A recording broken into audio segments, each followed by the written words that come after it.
আজকে পবিত্র মাহে রমজানের শেষ রোজা সমাপ্তি ঘটবে এবং সন্ধ্যাবেলায় আকাশে ঈদ উল ফিতরের চাঁদ দেখা যাবে। আগামীকালকে ঈদ উল ফিতর পালিত হবে।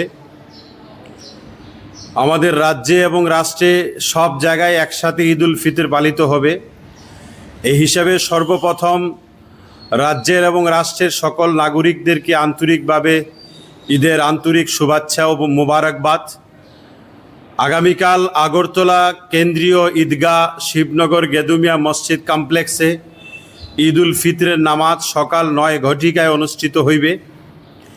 এই ঈদ উল ফিতরের নামাজকে কেন্দ্র করে রাজ্যের প্রত্যেকটা এলাকায়, প্রত্যেকটা মসজিদ ভিত্তিক পাড়ায় দারুণভাবে প্রাক প্রস্তুতি চলছে।